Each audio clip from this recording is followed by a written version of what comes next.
శ్రోతలకు నా హృదయపూర్వక నమస్కారములు. మన శ్రోతలలో ఒక సోదరుడు ప్రశ్నను పంపటం జరిగింది.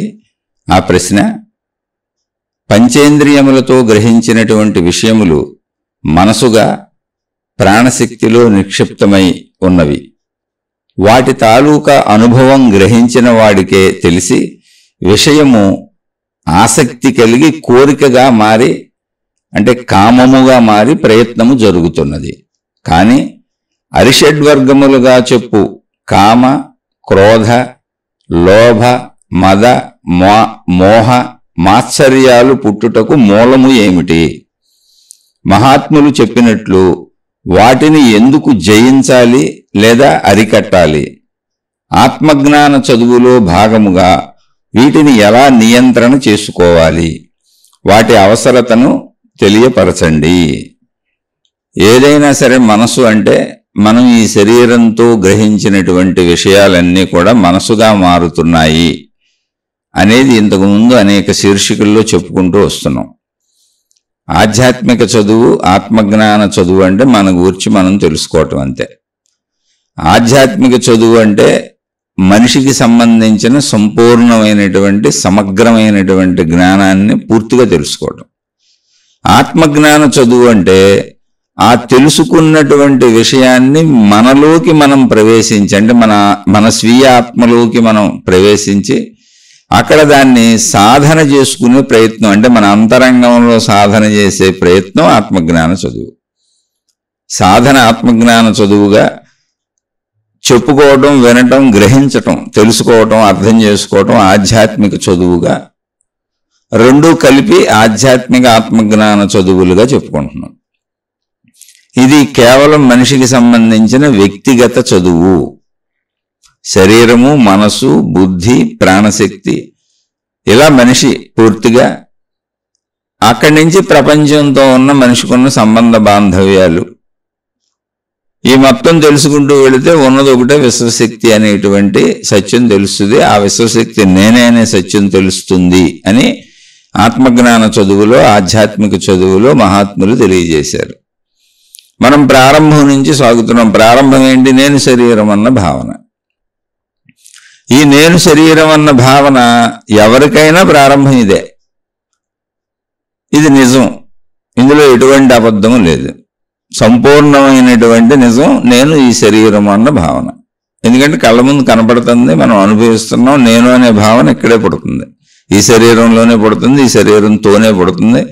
ఈ శరీరానికి సంబంధించిన విషయాలన్నీ మనకు సుఖములుగా దుఃఖములుగా తోస్తున్నాయి. ఇదంతా నిజమే. కాబట్టి జాగ్రత్తగా దీన్ని గ్రహించుకొని మనం తెలుసుకుంటూ ముందుకు సాగాలి. శరీరాన్ని ఎవరు అశ్రద్ధ చేయకూడదు. శరీరమే ప్రధానమైనది, ఆధారమైనది. అదే సత్యము. అంటే సత్యమునకు మొదలు అదే. మనకి ఇప్పుడు సత్యం అదే. ఈ సత్యం మన ఎంతవరకు తీసుకెళ్తుంది అంటే విశ్వవ్యాపక అనంత సత్యంలో కలిపేస్తుంది. ఇది సత్యమే. మొత్తం సత్యం ఎంత ఉందో తెలియజేస్తుంది. అది సత్యంలో మొదటి అడుగులో ఉన్నాం మనం. అది శరీరం నేనన్న భావన. ఇప్పుడు బిడ్డ పుట్టినప్పుడు, తల్లి గర్భంలోంచి బిడ్డ పుట్టినప్పుడు ఏముంది? శరీరం ఉంది, శరీరంలో ప్రాణశక్తి ఉంది. అందుకని మనిషి బ్రతికి ఉన్నాడు అంటాం, బిడ్డ బ్రతికి ఉంది అంటాం. బ్రతికి ఉన్నారు అంటే అర్థం ఏంటి? శరీరంలో ప్రాణశక్తి ఉందని. అయితే బిడ్డను ఎందుకు తీసుకున్నాం అంటే బిడ్డ స్టార్టింగ్ దశని మనం ఒకసారి గ్రహిస్తే అప్పుడు మనసు బిడ్డకు లేదు. అందుకని మనసు ఎలా తయారైంది అనే దానికి మళ్ళీ ఒకసారి రివైండ్ చేసుకుంటున్నాం. పాత శీర్షికల్లో చెప్పుకున్నాం. అయినా ప్రతి శీర్షికలోనూ ఏదైనా విషయాలు మర్చిపోయినా కొత్త వాళ్ళు విన్నా అర్థమయ్యేలా ఆ శీర్షికలో మొత్తం అన్ని విషయాలను మాట్లాడతాను. మొదటి నుంచి ఎండింగ్ వరకు ఒక శీర్షిక మొత్తంగా అర్థమయ్యాలి. అంటే ఇంకో శీర్షిక కంటిన్యూటీ వెళ్ళక్కర్లా. అందుకని మళ్ళీ చెప్పుకుంటూ ఉంటాం. ఎన్నిసార్లు చెప్పుకున్నా ఇది లోపల బలపడి స్థిరపడి అది పొందే వరకు చెప్పుకుంటూ ఉండవలసిందే. ఇది ఆత్మజ్ఞాన చదువు, ఆధ్యాత్మిక చదువు, మన స్వీయ వ్యక్తిగత చదువు. ఇప్పుడు బిడ్డను చూసినప్పుడు బిడ్డలో ప్రాణశక్తి ఉంది, శరీరం ఉంది, అంతే. మనసు అనేది లేదు, బుద్ధి అనేది లేదు, శరీరం ఉంది, ప్రాణశక్తి ఉంది. ఇప్పుడు ఆ బిడ్డ అక్కడి నుంచి బ్రతకటం అంటే భూమి మీద పడిన కాడి నుంచి మనకు తెలిసిన జీవితం. భూమి మీద పడకముందు మాతృగర్భంలో బిడ్డ తయారవుతుంది. బిడ్డ తయారయ్యే ప్రాసెస్ జరిగింది అక్కడ మాతృగర్భంలో. తయారైపోయినటువంటి బిడ్డ అంటే ఒక మనిషిగా, సంపూర్ణమైనటువంటి ఎదుగుదలకు అనుకూలమైన మనిషిగా, స్త్రీగాను పురుషుడుగాను, ఆడబిడ్డగాను మగబిడ్డగాను బయటకు వచ్చేయటం జరిగింది తల్లి గర్భంలోంచి. అక్కడి నుంచి జీవితం స్టార్ట్. మనకు ఈ శరీరంతో జీవితం స్టార్ట్ అయింది. అక్కడేముంది? ప్రాణం ఉంది, శరీరం ఉంది, అంతే. ఇప్పుడు ఈ శరీరంలో ఏమున్నాయి అంటే గ్రహణ శక్తులు ఉన్నాయి. శరీరం మొత్తం తల నుంచి కాలి వరకు స్పర్శతో గ్రహిస్తుంది. ముట్టుకోవటం, పట్టుకోవటం, వేడి, చలి ఇటువంటివన్నీ గ్రహిస్తుంది. మొత్తం స్పర్శలేవి. అక్కడి నుంచి ఇదే శరీరంలో చూడటం, కళ్ళు ఉన్నాయి, దృశ్యాలు గ్రహిస్తాం. చెవులు ఉన్నాయి, శబ్దాలు గ్రహిస్తాం. ముక్కు ఉంది, వాసనలు గ్రహిస్తాం. నాలుగుంది, రుచులు గ్రహిస్తాం. అలాగే మలమూత్ర విసర్జన అవయవాలు ఉన్నాయి, అవన్నీ విసర్జన ప్రక్రియను సాగిస్తూ ఉంటాయి. మొత్తంగా ఇదంతా కలిపితే శరీర పనితీరు ఇది మనకు తెలుస్తుంది. లోపల శరీరానికి అంటే శరీరం పనిచేయడానికి, శరీరం నడవడానికి అవసరమైన అవయవాలు లోపల చాలా ఉన్నాయి. వాటి కూర్చున్న ఎరుక మనకు లేదు. ఒకవేళ మనం ఏదైనా కొన్ని పేర్లు చెప్పగలిగినా అవి ఎలా ఉంటాయి ఏంటని మనకు కనపడేవి కాదు, లోపల ఉన్నాయి అంతే. అది డాక్టర్లు మన సైన్స్లో కనుక్కొని దాని గురించి లోపల అవయవాల గురించి కూడా పాఠాలు చెప్పారు. కానీ బాహ్యంగా మనకు సామాన్య మానవుడికి వాటి వివరణ ఉండదు, అవి చదువుకున్న వాళ్ళకి తప్ప. ఇప్పుడు వాటితో మనకు అవసరం లేదు. ఎందుకనంటే లోపల అవయవాలన్నీ ఆటోమేటిక్గా వాటి పనితీరు అవి చేసేసుకుంటాయి. మన చేతిలో లేదు ఇది. మన చేతిలో ఉన్నది ఏంటి, మనం చేయవలసింది ఏంటి అంటే శబ్ద, స్పర్శ, రూప, రస, గంధములు. అంటే మనకున్న శరీరం, బాహ్య శరీరము, మనలో ఉన్న బాహ్య ఇంద్రియముల ద్వారా మన ఇష్టానుసారం విషయాలను గ్రహించుకునేటువంటి స్వేచ్ఛ కొంత ఉంది. అది మనకు బయట నుంచి తెలిసేదే మొత్తం. లోపలది మనం చేసేది ఏం లేదు, అది ఆటోమేటిక్ మిషన్. ఇప్పుడు మనం మంచినీళ్ళు తాగాం, అవి మూత్రం కింద బయటకు వెళ్ళిపోతాయి. ఎలా వెళ్తున్నాయి మనకు తెలియదు, ఆ ప్రాసెస్ తెలియదు. కానీ మూత్ర విసర్జన చెయ్యాలి అనేటువంటి భావన కలుగుతుంది మనకి, శరీరం కలిగిస్తుంది. అప్పుడు మూత్ర విసర్జన చేస్తాం. అలాగే మల విసర్జన, ఆ భావన వస్తుంది, మల విసర్జన చేస్తాం. అలాగే ఆకలి అనే భావన కలుగుతుంది. కలిగిన భావనకి, ఆహారానికి బయట నుంచి సమకూర్చి లోపలికి వేస్తాం. లోపలికి వేసింది ఏమవుతుందో మళ్ళీ మనకు తెలియదు. ఆ పచన ప్రక్రియ, అది శక్తిగా మారటం, అది శరీరంగా మారటం, శరీరం పెరగటం. అంటే మాంసం, ఎముకలు, శరీరం ఒక నిర్ధారించిన రీతిలో పెరగటం, ఇవన్నీ మన చేతిలో లేవు. అదంతా ఆటో ఫంక్షనింగ్లో జరుగుతుంది. కాబట్టి లోపల మనం ఏం చేయలేము, తెలుసుకోవడానికి లేదు, తెలుసుకున్నా చేయడానికి మన చేతిలో ఏం లేదు. మన చేతిలో ఉన్నది బయట నుంచి గ్రహించేటువంటి విషయాలను, అది కూడా ఎప్పుడు కొంత వయసు వచ్చిన తర్వాత. చిన్నతనంలో అది కూడా చేతిలో లేదు. ఇప్పుడు బిడ్డ పుట్టినప్పుడు బిడ్డ చేతిలో ఏం లేదు. బిడ్డ తనను తాను రక్షించుకోలేదు. బిడ్డగా ఆకలేసింది, ఏడుస్తుంది. చెమ కుట్టింది, ఏడుస్తుంది. దోమ కుట్టింది, ఏడుస్తుంది. మలమూత్ర విసర్జనలు అక్కడే చేసింది, ఏడుస్తుంది. బిడ్డకి తెలిసింది ఒకటే ఏడుపు, కానీ ఏమీ చేసుకోలేదు. అంటే అప్రయత్నంగానే పుట్టాం మనం. చిన్నతనం అంతా అప్రయత్నంగానే గడిచింది. మనం ఏం చేసుకోలేము, మన వల్ల ఏమి కాదు. అప్పుడు కూడా మనకు ఆహారం కావాలి, నిద్ర కావాలి, ఉండటానికి వసతి కావాలి, సౌకర్యాలు కావాలి. కానీ ఆ సౌకర్యాలను సమకూర్చుకునే శక్తి కూడా మనకు లేదు. ఎవరో ఒకళ్ళు పక్కన చేయాలి. అలా తల్లిదండ్రులు మనల్ని పెంచుకుంటూ వచ్చారు. అంటే ఇది ఎందుకు చెబుతున్నానంటే, జాగ్రత్తగా గమనిస్తే మనం నిస్సహాయులుగా, అసహాయులుగా పుట్టాం, అలాగే పెరిగాం. అంటే సృష్టి నిర్ణయంలో మనం బ్రతిక ఉండాలి అనేటువంటి ఒక విధానం ఉంది కనుక మనకు అన్నీ సమకూర్చబడినాయి.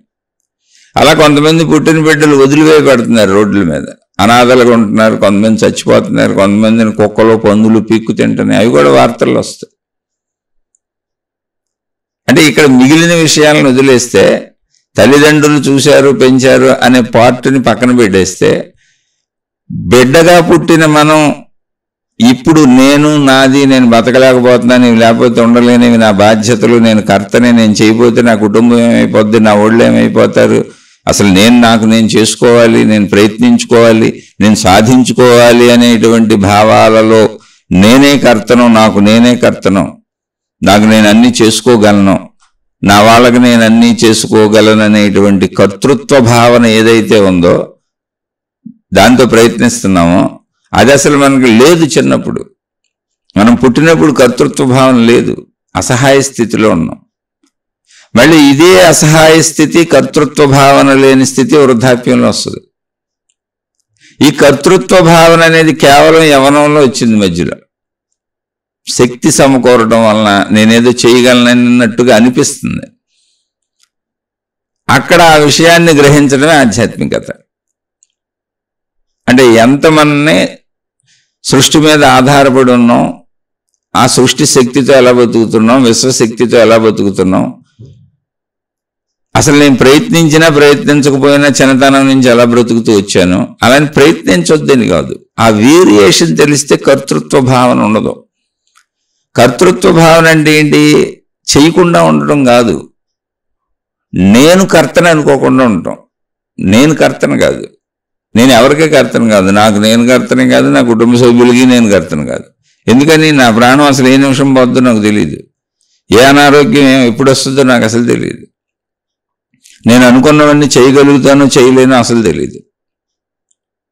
అందుకని తెలియాలి అంటే ముందు చిన్నతనాన్ని గమనించుకుంటూ వస్తే అసలు నేను ఏమీ చేయలేని నిస్సహాయ స్థితిలోంచి ఏదో చేసేస్తాను, చేయగలను అనేటువంటి భావనలోకి ఈ యవ్వనంలో వచ్చినాక వచ్చింది అదంతా.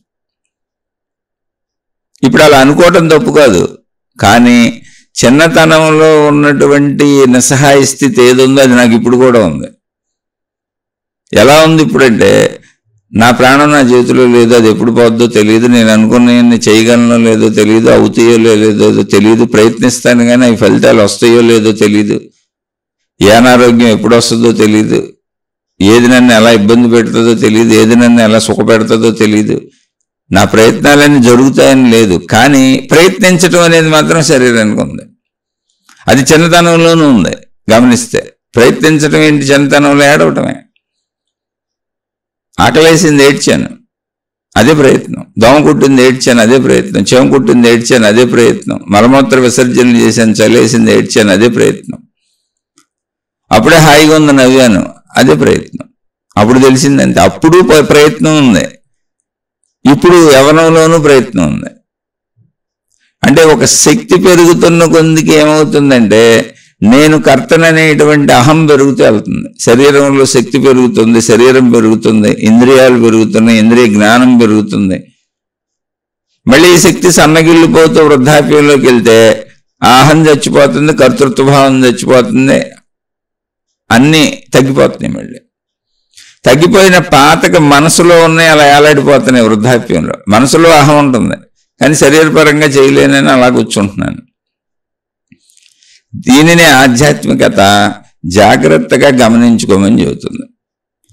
నువ్వు మొట్టమొదటి నుంచి ఎలా ఉన్నావో చిట్ట చివరి వరకు అలాగే ఉన్నావు. నువ్వు కర్తవే కాదు. కాబట్టి నేను కర్తను కాదనుకుంటూ అన్ని పనులు చేసుకో. అది అవ్వచ్చు, అవ్వకపోవచ్చు, జరగచ్చు, జరగకపోవచ్చు. అది నిరాశ కాదు, నిస్పృహ కాదు, అసమర్థత కాదు, పనిచేయని తత్వం కాదు. నీ శాయశక్తిలో కృషి చేయి. అది జరగచ్చు, జరగకపోవచ్చు. ఎందుకంటే అది సృష్టిలో ఉంది, నీ చేతిలో లేదు. సృష్టి అనంతంగా ఉంది.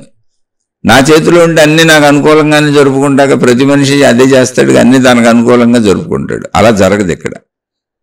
ఆ సత్యాన్ని గ్రహించి కర్తను నేను కాదు అంటే ఈ శరీరము కర్త కాదు, ఇటువంటి శరీరాలకు మొత్తం సృష్టికి ఆధారమైనటువంటి విశ్వశక్తి ఒకటి కర్తగా ఉన్నది అని నీ ప్రయత్నాలు, నీకు ఇవ్వబడిన ప్రయత్నాలు చేసుకో. ఇవ్వబడిందండి శరీరము, అందులో పంచేంద్రియాలు, పంచేంద్రియాల ద్వారా గ్రహించబడే జ్ఞానం. ఇలా పంచేంద్రియాల ద్వారా అంటే పసిబిడ్డగా ఉన్న మనం ఈ పంచేంద్రియాల ద్వారా అంటే ఎవరో ముట్టుకున్నారు, చర్మ స్పర్శ తెలిసింది, ఎవరో శబ్దం చేశారు, శబ్దం తెలిసింది, దృశ్యం ఏదో కనబడింది, దృశ్యం తెలిసింది, వాసన ఏదో తగిలింది, వాసన తెలిసింది, ఏదో తినిపించారు, రుచి తెలిసింది. ఇవన్నీ మనసులో అంటే ప్రాణశక్తిలో ప్రింట్ అయినాయి. బిడ్డలేముంది? ప్రాణశక్తి, శరీరం. అలా ప్రింట్ అయినటువంటి భాగాన్ని మనసు అని పిలిచాం. మనసు అంటే అది. అలా చిన్నతనం నుంచి ఈ రోజు వరకు మన మనసులో మనం ప్రింట్ చేసుకునేవన్నీ ఉన్నాయి. అంతే, ఎవరికైనా అంతే. మనసు అంటే అది. అయితే ఇక్కడే మనసు పక్కనే బుద్ధి అనేది ఒకటి ఉంది. ఇన్ని వేరువేరుగా ఉన్నాయంటే లేదు, ఉన్నదంతా ఒకటే ప్రాణశక్తి. ఎప్పుడైతే మనసు ఏర్పడిందో అంటే ప్రాణశక్తులు ప్రింట్ అయినాయో అవి తిరిగి ఆలోచనలుగా భావాలుగా మళ్ళీ శరీరాన్ని కదుపుతున్నాయి. నిన్న అనుభవించింది అనుభవిద్దాం, నిన్న తిన్నది తిందాం, నిన్న చేసింది చేద్దాం, ఇలా అన్ని మెమరీ ఉంచుకొని నిన్నటిని కంటిన్యూ చేసుకుంటుంది శరీరం. ఎందుకని శరీరానికి ఎప్పుడూ ఉండేది ఆ పంచేంద్రియ అనుభవాలు, పంచేంద్రియ అనుభూతులు, అయ్యే అవసరాలు. రొటీన్ అంతా అదే శరీరందే. బ్రతికి ఉన్నంత కాలము శరీరానికి అవే అవసరాలు, అవే కోరికలు, అవే ఇష్టాలు, అవే ఇష్టాలు. కనుక రొటీన్గా అవే ఆలోచనల్ని క్రియేట్ చేస్తూ ఉంటుంది లోపల ఉన్నది. అది సృష్టి పెట్టిన కూర్పు. ఆ కూర్పులో భాగంగా ఆలోచన వచ్చినప్పుడు, ఒక కోరిక కలిగినప్పుడు, ఏదో చేయాలనిపించినప్పుడు, ఏదో భావన కలిగినప్పుడు దేశ కాల పరిస్థితులను బట్టి నేను మనిషిని అనేటువంటి విషయంలో మానవుడిగా, ఒక మానవుడు, స్త్రీగా, పురుషుడిగా, ఒక మానవ జాతిలో ఉన్నటువంటి వ్యక్తిగా నాకు ఇవ్వబడిన జ్ఞానంలో నాకు వచ్చిన ఆలోచన తప్ప రైటా మంచా చెడా అనేటువంటిది ఆసక్తి చెప్పుద్ది. మళ్ళీ అక్కడ అలా చెబుతున్నప్పుడు ఆ శక్తి పేరు బుద్ధి. అది ప్రాణశక్తే. అది ఎందుకు చెబుతుంది అంటే ఇక్కడ మనసులో ఆల్రెడీ మనం తయారు చేసుకుని ఉన్నాయి, అవి ఆలోచనలుగా వచ్చి మళ్ళీ చేద్దాం కదులు అంటున్నాయి, మళ్ళీ చేద్దాం అంటున్నాయి. అంటే సపోజ్ ఇప్పుడు మనం భోజనం చేసేసాం, తినేసాం, కడుపు నిండిపోయింది, అంటే ముందు ఆకలేసింది, ఆకలేసినప్పుడు ఆహారం తినాలిగా నడువు భోజనం చేద్దామని మనసు చెప్పింది, కోరిక కలిగింది, పలానా పలానా వేసుకు తిందాం, పలానా ఆటితో తిందాం, తినేసాం, కడుపు నిండిపోయింది. ఇప్పుడు కడుపు నిండిపోయింది, సరే నాకు నిండిపోయిందని ఆపేసాం. కానీ మనసు చెబుతుంది అంతా నిండిపోయింది, ఇంకా తినలేవు కానీ రైటే, కానీ అక్కడ గులాబ్ జామున్ చూసావు, అది నీకు చాలా ఇష్టం, ఎలాగోలా 2 గులాబ్ జాములు తినేయమంటుంది. అప్పుడు బుద్ధి చెబుతుంది ఇప్పటికే ఎక్కువ తిన్నావు, కడుపు నిండిపోయింది, ఇప్పుడు ఆ గులాబ్ జామున్ తినపోతే ఏమవుద్ది, నిదానంగా సాయంత్రం తినొచ్చులే, లోపల అరుగుద్దు లోపలదే అని బుద్ధి చెబుతుంది. అంటే మనకి మేలు జరగటం కోసం బుద్ధి ఎందుకు చెబుతుంది అంటే శరీరానికి హాని జరగకుండా నాకు మేలు జరగటం కోసం. నా కోరికతో నాకు నేనే తప్పు చేసుకుంటానేమో, నాకు నేనే పొరపాటు చేసుకుంటానేమో, నాకు నేనే అన్యాయం చేసుకుంటానేమో, నన్ను నేనే మోసం చేసుకుంటానేమో అనే ఉద్దేశంతో నాకు బుద్ధి చెబుతుంది. బుద్ధి అనే ప్రక్రియ అక్కడే ఉంది. ఎందుకని ఏక ప్రాణశక్తి, అది ఒకే ప్రాణశక్తి. నేను అనేటువంటిది మొత్తం ఒకటే, అది శరీరాన్ని కదిపి, అది నేనే కనుక ఆ ప్రాణశక్తి శరీరంతో మిళితమై శరీరం నేనే కనుక శరీరాన్ని కదిపి శరీర అవసరాలు తీర్చుకుంటుంది. అవసరాలు తీర్చుకుంటంలో కోరికలు కూడా కలిసిపోయి ఉన్నాయి. అవసరాలు కోరికలు ఒకటే. అవసరాల వరకు మాత్రమే మనం వినియోగించినప్పుడు, శరీర అవసరాల వరకు మాత్రమే మనం తృప్తి చెందగలిగితే అవసరాలు. కొంచెం కాదు నేను ఉండలేకపోతున్నాను, ఇది నేను లేకపోతే ఉండలేనని కొద్దిగా భావన కలిగే స్థితికి వెళ్ళిన కోరిక అది. అంతే, ఏం లేదు. కోరిక అంటే అవసరం స్థాయి పెరిగింది అని అర్థం. అది ఏకశక్తే. అప్పుడు అవన్నీ అనుభవించినవి జ్ఞాపకాలుగా ఉన్నాయి. ఎందుకని కంటిన్యూటీ నేను అనుభవించేది అవే, ఇంకేం ఉండవు. శరీర తీరు ఇంతే, శరీర పనితీరు ఇంతే, 100 సంవత్సరాలు ఇలాగే పనిచేస్తుంది. దానికి కావలసినవి ఇవే, ఇలాగే మొత్తం శబ్దస్పర్శ రూపరసగంధములు, ఇదే శరీరం, మారదు. కాబట్టి లోపల ఉన్నది మళ్ళీ గుర్తు చేస్తూ ఉంటుంది కంటిన్యూటీ కోసం, మార్పులేమి లేవు కనుక. అందుకని మళ్ళీ నేను ఒకవేళ నాకే విచక్షణ లేక హాని చేసుకుంటానేమో అనే ఉద్దేశంతో బుద్ధి చెబుతూ ఉంటుంది తప్పు రైట్ అని. అంటే బుద్ధి చెబుతుంది ఏంటి, నీకు నువ్వు హాని చేసుకోబాకని. అంటే నాకు నేను హాని చేసుకోకుండా నాలో ఉన్న శక్తే ఒకటి మనసుగా నాకు కావాలని కోరికగా పరిగెడుతుంది, పొందుతుంది. అది ప్రయత్న శక్తి, అది నేను బ్రతకడానికి అవసరమైంది.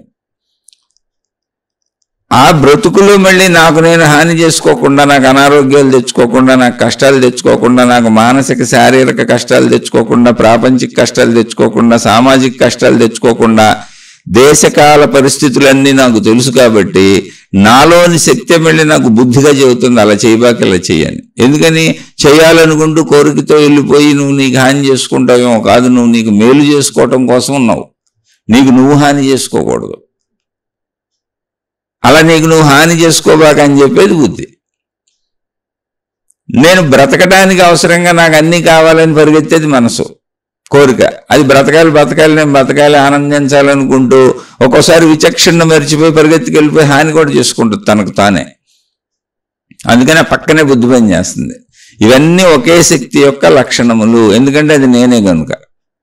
నన్ను నేను బ్రతికించుకోవటం నా బాధ్యతే, నా బ్రతుకు అవసరమైనవన్నీ సమకూర్చుకోవటం నా బాధ్యతే, ఆ సమకూర్చుకోవడానికి ప్రయత్నించటం నా బాధ్యతే, ప్రయత్నించిన వాటితో వాటిని పొంది అనుభవించటం నా బాధ్యతే. అలా అనుభవిస్తూ తిరిగి ప్రయత్నిస్తూ అనుభవిస్తూ తిరిగి ప్రయత్నిస్తూ మళ్ళీ ఆ ప్రయత్నాలలో అనుభవాలలో తప్పులు చేసుకొని నాకు హాని కలగకుండా చూసుకోవటం కూడా నా బాధ్యతే. అది బుద్ధి. అలా బాధ్యతల్లో పేర్లు మార్చాం అంటే ఏం లేదు, ఒకటే. అది ఇప్పుడు ఒకే వ్యక్తి, తన తండ్రికి కొడుకు, తన కొడుకు తండ్రి, భార్యకి భర్త, అన్నకి తమ్ముడు, తమ్ముడికి అన్న. అలా ఒకే వ్యక్తి. ఆఫీసులోకి వెళ్తే ఉద్యోగి, లేదా వ్యాపారం చేస్తే వ్యాపారస్తుడు, స్నేహితుడికి స్నేహితుడు, ఇలా అనేక పేర్లతో ఒకే వ్యక్తి పిలువబడతా ఉంటాడు. అది వ్యక్తి ఒకడే, చేసేటువంటి పనులను బట్టి ఆ పాత్రను బట్టి పేరు మారింది. అలాగే లోపల ఉన్న శక్తి ఒకటే. అది శరీరాన్ని తాకినప్పుడు ఆ శక్తి శరీరాన్ని కదుపుకుంటూ వెళ్ళినప్పుడు అది శరీరం అయింది. విషయాలను గ్రహించినప్పుడు ఇంద్రియాలైంది. ఏ ఇంద్రియం గ్రహిస్తుంటే అది ఇంద్రియాలైంది. విషయాలను గ్రహించి ప్రయత్నించి తెచ్చుకొని అనుభవించినప్పుడు అది మనసు అయింది, అనుభవం. అనుభవించిన వాటిని విచక్షణతో పరిశీలించి ఇది తప్పు రైటు, దీనివల్ల మనకు హాని జరుగుతుంది, ఇది తప్పు చేయకూడదు, దీనివల్ల హాని వస్తుంది, ఇది ఒప్పు చేయొచ్చు అని చెబుతున్నప్పుడు అదే బుద్ధిగా ఉంది. మొత్తంగా ఒక శక్తి, గందరగోళం ఏం లేదు అక్కడ. అది తెలుసుకుంటూ వెళ్ళాలి. ఇలా వెళ్తే మనలో ఉన్నవన్నీ కూడా ఇలా చేస్తూ స్వభావాలుగా ఏర్పడినాయి. ఇప్పుడు మనసులో మనం పోగేసుకున్న విషయాలు, కోరికలు, అనుభవాలు ఇవన్నీ కలిపితే ఇప్పుడు నేను మళ్ళీ ప్రయత్నించే తీరు ఉంటుందిగా. ఇప్పుడు మళ్ళీ ఆలోచన వచ్చింది, నాకు ఆహారం కావాలి, నాకు కోరికలు ఉన్నాయి, కోరికలు తీర్చుకోవాలి. ఇలా మొత్తంగా నాకు ఎప్పుడు కావాలిగా, బతికినన్నాళ్ళు సేమ్ అవే నాకు రిపీటెడ్గా కావాలి. అవే అంటే ఏంటి? వస్తువులు మారచ్చు, విషయాలు మారచ్చు, ప్రదేశాలు మారచ్చు, పరిస్థితులు మారచ్చు, కానీ అవే అంటే శబ్ద, స్పర్శ, రూప, రస, గంధములు అవే కావాలి శరీరానికి. శరీర పనితీరు అంతే, అదేం మారదు. అందుకని అవే కావాలని నేను సాగుతూ ఉన్నప్పుడు అలా గడిచిన కొద్దీ, అనుభవాలు లోపలేసుకుంటున్న కొద్దీ నేను ప్రయత్నించే తీరు ఒకటి తయారవుతుంది నాకు. అంటే నేను ఎలా ప్రయత్నిస్తాను అని, అది నా స్వభావం. నేను ఎలా మాట్లాడతాను, అది నా స్వభావం. నేను ఎలా నడుస్తాను, అది నా స్వభావం. నేను ప్రతి చోట ఇలా ప్రవర్తిస్తాను, అది నా స్వభావం, గుణం. అలా గుణాలు ఏర్పడినాయి, స్వభావం ఏర్పడింది. అలా మనకు అనేకం ఏర్పడుతున్నాయి.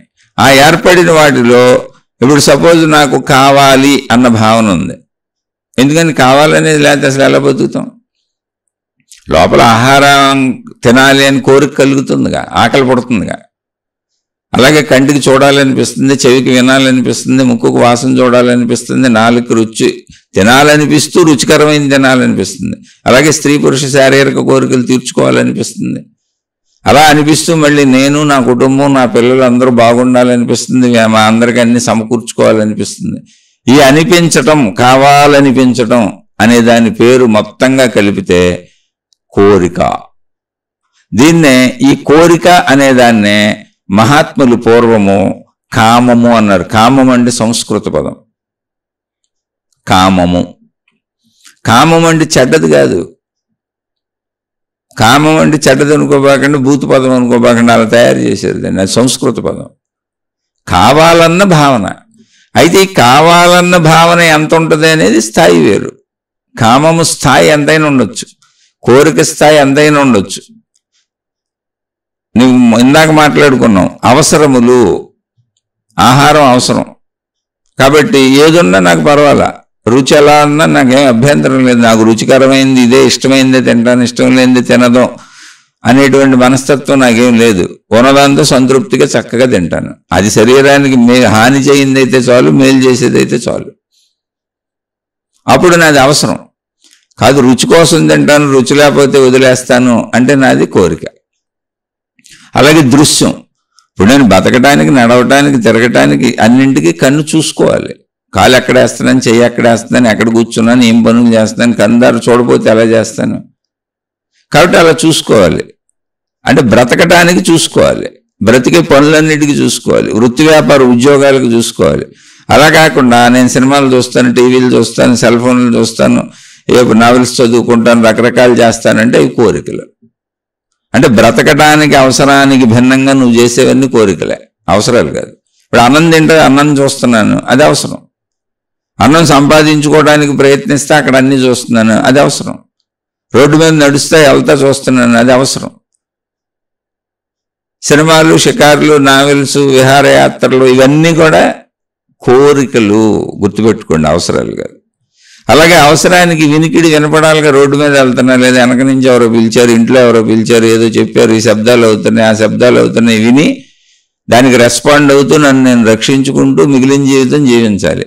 అబ్బాయి నాకు ఏ పని లేదు, చక్కగా పాటలు పెట్టుకుంటాను, మ్యూజిక్లు వింటాను, నాకు ఇష్టం వచ్చినవి వింటాను, వాళ్ళ గురించి వీళ్ళ గురించి చెత్త కబుర్లు చెప్పుకుంటూ ఫోన్లు చేసి వాళ్ళు చెడ్డోళ్ళు వీళ్ళు మంచోళ్ళు ఇలా రకరకాలు వింటాను. అవన్నీ రకరకాలు వింటాను. అది కోరిక, విషయాసక్తి అంటారు దాన్ని. అది చూసేదైనా వినేదైనా. కోరికకి అవసరానికి తేడా తెలుసుకోండి. అవసరం లేకుండా నువ్వు చేసేదంతా కోరికే. అనవసరంగా చేసేవన్నీ కోరికలే, అనవసరంగా చేసేవన్నీ వ్యసనాలే. ఆధ్యాత్మికత అనవసరంగా చేయకు, అవసరాలు మాత్రమే చేయని చెబుతుంది, అంతే ఆధ్యాత్మికత చెప్పేది. ఎందుకంటే బోల్ టైం మిగులుద్ది నీకు అని. ఆ మిగిలిన టైంలో నిన్ను నువ్వు తెలుసుకొని, నిన్ను నువ్వు సరి చేసుకొని నువ్వు అనంత ఆత్మజ్ఞానాన్ని పొందొచ్చు. నువ్వు నీ జీవితంలో అనవసరాలు చేయకుండా ఉంటే, అవసరానికి మాత్రమే నువ్వు జీవిస్తే, చక్కగా నువ్వు అనంత ఆత్మశక్తిని తెలుసుకోవడానికి సరిపోయినంత సమయం నీకు ఆయువుగా ఇవ్వబడింది. అంటే 100 సంవత్సరాల ఆయువు గురించి నేను చెప్పినప్పుడు నువ్వు నెత్తి మీదకి ఏ చెడు కర్మలు తెచ్చుకోకుండా ఉంటే, అర్ధంతరపు సావులు చావకుండా ఉంటే, అర్ధంతరంగా కష్టాలు మీద పడకుండా ఉంటే, అవసరానికి మాత్రమే బ్రతికితే. అందుకని అవసరాలేంటి, అనవసరాలేంటి? అనవసరాలన్నీ కోరికలు. ఇంకా అవి కోరికలు, లగ్జరీలు రకరకాలుగా వెళ్ళిపోతాయి. అవన్నీ అనవసరాలు. ఇప్పుడు కట్టుకోవటానికి బట్టలు కావాలి, నీ తాహతలో నువ్వు బట్టలు కట్టుకో, తప్పేం లేదు. బట్టలు అనవసరం అని ఎవరు చెప్పలేదు, ప్రపంచంలో అందరూ కట్టుకుంటున్నారుగా. అలాగే చలికాలం వచ్చింది, కప్పుకోవడానికి కావాలి, అదేం తప్పు అంటలే ఎవరు. అయితే అది అవసరమా?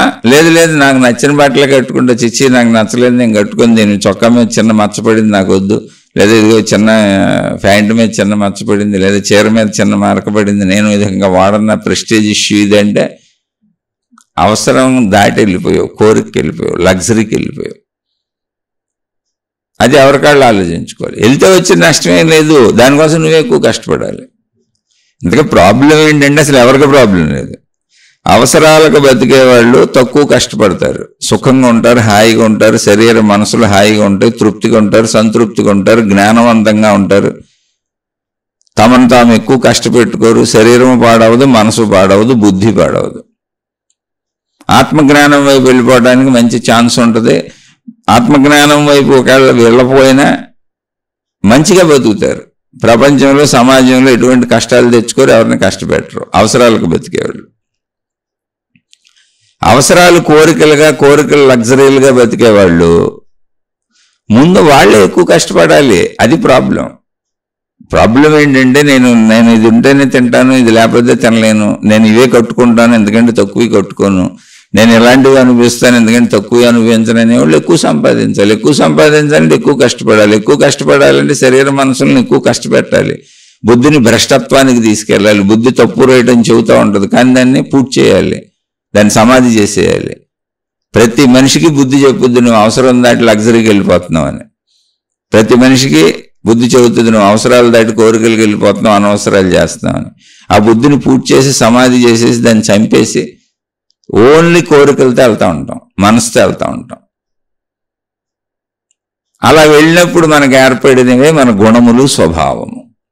బుద్ధి ఉన్నప్పుడు బుద్ధితో వెళ్తున్నాడే, అది గుణములు, స్వభావమే. మంచి గుణాలు అంటారు, మంచి స్వభావం అంటారు.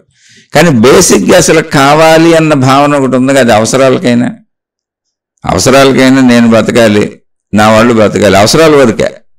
చక్కగా ఏదుంటే తినడం ప్రయత్నంలో, ఏదుంటే కట్టుకుంటాం, ఉన్నంతలో హాయిగా ఉంటాం, తృప్తిగా ఉంటాం, మా ప్రయత్నంతో మాకు దొరికినట్టుతో తృప్తిగా ఉంటాం. కానీ ఆ తృప్తిగా ఉండడానికి అవసరాలు కావాలిగా, అవసరాలతో ఏదో ఒకటి చేయాలిగా. అప్పుడు అవసరాలు కావాలి, అవసరాలు తీర్చుకోవాలనే భావన ఉంది, దాని పేరు కామము. అది సంస్కృత పదం. ఎందుకని మనకి ఇక్కడ భారతదేశంలో మనం మాట్లాడుకునేదంతా అంటే ఇతర మతాలకు సంబంధించినవన్నీ. ఇతర మతాలు అన్నప్పుడు నేను ఎవరిని వేరు చేయట్లా. ఇతర మతాలు అన్నప్పుడు వేరే దేశాలలో పుట్టినవి. తర్వాత మనుషులందరూ కలిసిపోవటం వలన అన్నీ ఒక చోటకు వచ్చినాయి. అన్ని దేశాల్లోనే అన్ని మతాల వాళ్ళు ఉన్నారు. కానీ ఇతర మతములు అన్నప్పుడు అవి వేరే దేశాల్లో పుట్టినాయి. ఇక్కడ భారతదేశంలో అనాదిగా మనకు వస్తున్నటువంటి జ్ఞాన సంపద సంస్కృతంలో వచ్చింది. అది తెలుసుకోవాల్సింది.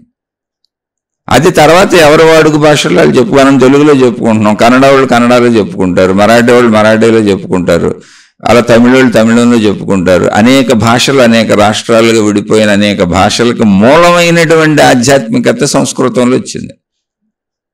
ఇతర దేశాలలో పుట్టినటువంటి ఇతర మతాలకు కాకుండా ఇక్కడదే ఆ సంస్కృత పదాలు తెలుగులోకి విడిపోయిన అదే కామము. క్రోధం అన్నా కూడా దాన్ని మనం కోపము అంటాం. నాకు అవసరాలకైనా సరే కావాలి అన్న భావన ఏది ఉందో దాని పేరు కామం అండి. మొత్తంగా అన్ని కలిపితే కావాలి అన్న భావన. నేను నా కుటుంబం మొత్తం హాయిగా బతకాలి అన్న కావాలి అన్న భావన. వాడికి ఏమేం కావాలి బతకటానికి, దాని పేరు కామము. ఈ కామములో నాకు ఎవరైనా అడ్డం పెడితే అది అవసరాలకా కోరికలకా లగ్జరీలకా తర్వాత విషయం. ఎవరైనా అడ్డం పడి నన్ను ఇబ్బంది పెడితే నాకు కలిగే భావన క్రోధము, కోపం వస్తుంది. ఆ క్రోధము సంస్కృత పదం, కోపము మామూలు. అయితే తెలుగులో కూడా క్రోధం అని వాడతాం. అంటే సంస్కృత పదాలు చాలా కలిసిపోయి ఉంటాయి అనేక భాషల్లో, తెలుగులో కూడా కలిసిపోయి ఉన్నాయి. తర్వాత నాకు కావాలి అన్నది నేను పొందాను. ఇప్పుడు మనం అన్నిటికీ మీడియాగా డబ్బు పెట్టుకున్నాం, లేదా కొన్ని వస్తువులు కొనుక్కొని పెట్టుకుంటాం. అన్నిటికీ మీడియా డబ్బు పెట్టుకున్నాక లోభము అంటే ఏంటి? నేను కావాలన్నది ప్రయత్నించి పొందాను, నా వరకు నా కుటుంబం వరకు నాకు దీన్ని జాగ్రత్తగా పెట్టుకొని బాబోయ్ ఇది పోతుందేమో, ఎక్కువ ఖర్చు పెట్టేస్తే, ఎక్కువ తినేస్తే, ఎక్కువ తాగేస్తే, అందరికీ పెట్టేస్తే అయిపోద్దేమో, జాగ్రత్తగా ఉండాలి, ఇది పోకుండా ఉండాలి, ఎందుకంటే మా అవసరాలకి ఇది అవసరం కనుక అనేటువంటి భావన ఏది ఉందో దాని పేరు లోభము. అంటే దీన్ని జాగ్రత్త పరుచుకోవాలనే భావన ఏది ఉందో లోభం. అయితే ఇందులో మళ్ళీ తారాస్థాయి ఉంది. ఈ జాగ్రత్త పరుచుకోవాలి అనేటువంటి లోభత్వ భావనలో ఎంత జాగ్రత్త పరుచుకుంటాడు అంటే తాను కూడా తినకుండా తన వాళ్ళు కూడా తినకుండా జాగ్రత్త పరుచుకుంటాడు. అదే చెబుతున్నా, అవసరానికి మించెళ్ళే ప్రతిదీ తప్పు అయిపోతుంది, కానీ అవసరాలుగా ఇవి కరెక్టే. ఆ భావన పేరు లోభము. నేను జాగ్రత్త పెట్టుకోవాలి, ఈ జాగ్రత్త పెట్టుకోకపోతే నాకు మరి దొరకదు, ఇబ్బంది పడతామనే భావన పేరు లోభం. అలాగే నేను ప్రయత్నిస్తున్నప్పుడు నా ప్రయత్నాలకు అడ్డం తగిలి లేదా నాకు లాక్కొని నన్ను ఇబ్బంది పెట్టినప్పుడు నాకు కలిగే భావన పేరు క్రోధము. ఎందుకని అడ్డంకులు కూడా వస్తాయిగా, ఇబ్బందులు కూడా వస్తాయిగా. అయితే ఈ క్రోధం ఎలా ఉండాలి? ధర్మక్రోధం అయితే పర్వాలేదు, నాది ఎవరన్నా అన్యాయంగా లాక్కుంటే క్రోధం కాదు. నేను ఎవరిదైనా అన్యాయంగా లాక్కుంటాను, కోపం తెచ్చుకుంటాను, నాకు సాగుతుంది అంటే దాని స్థాయి ఉంది. మళ్ళీ ఇటు ఎంత మంచికైనా వెళ్ళొచ్చు, ఎంత చెడుకైనా వెళ్ళొచ్చు ఈ స్థాయిల్లో. అసలు కామం అంటే ఏంటి, క్రోధం అంటే ఏంటి, లోభం అంటే ఏంటి చెప్పుకుంటున్నాం. మోహము తర్వాతదే. లోభం అంటే నావన్నీ నేను జాగ్రత్తగా చూసుకోవాలి, బాబోయ్ పోగొట్టుకోకూడదు వీటిని అనే భావన.